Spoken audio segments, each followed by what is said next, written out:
What's up, y'all? How you doing? How you feeling? How you living? Let's just get this out of the way. A lot of us might be using this term wrong. Now, before someone runs to the comments like, who are you? Are you a psychologist? Are you a doctor? Nope, I'm not a scholar. I'm not a therapist. I'm just somebody that heard something, went down a rabbit hole, did some research, and I'm like, oh, we might need to talk about this. And if you're gonna follow me, I'm gonna tell you the same thing I tell my kids. I can't have you out here dumb. Now, trigger warning, because you might realize that you've experienced this or that you're currently going through this right now. Now, the phrase trauma bond, people hear those two words and they take them very literal. I have trauma, you have trauma, we understand each other, we're bonded. And that makes sense because it sounds like that. You both lost somebody, you both went through a difficult childhood, you both experienced the same type of pain, and you connected through that shared experience. That's real. But that's usually better described as shared trauma, trauma-based connection, or relating through similar experiences. Trauma bond is something completely different. A trauma bond usually refers to an attachment created through a cycle of harm and relief, especially in unhealthy and abusive dynamics. It's not, oh, you went through pain so you understand me. It's more so you're causing me pain, but you're also the person that I run to when I need comfort from that pain. And that's where it gets complicated, because our brain starts confusing survival with love, relief with healing, familiarity with safety. It's your nervous system getting addicted to a cycle. They hurt you,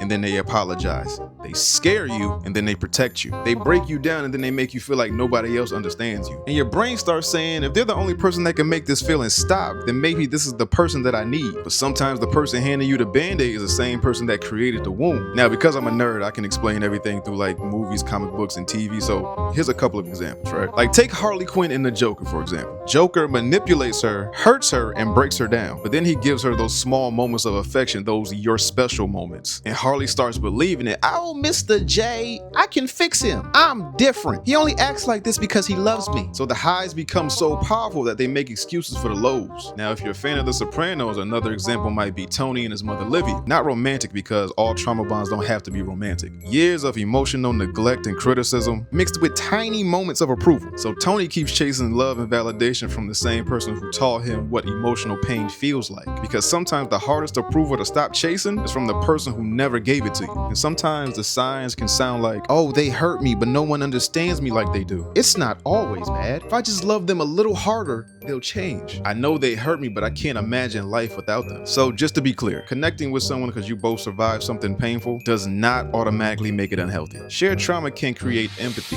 it can create understanding, it can create healing. The problem is when the relationship keeps you attached to the wound instead of helping you to recover from it. Shared trauma is, okay, we've both been hurt, let's heal. A trauma bond says, you're hurting me, but I need you to help me feel okay. Hopefully I explained this right, and hopefully this helps someone recognize something that they needed to see. Y'all be easy, y'all be safe, y'all be great, y'all be blessed.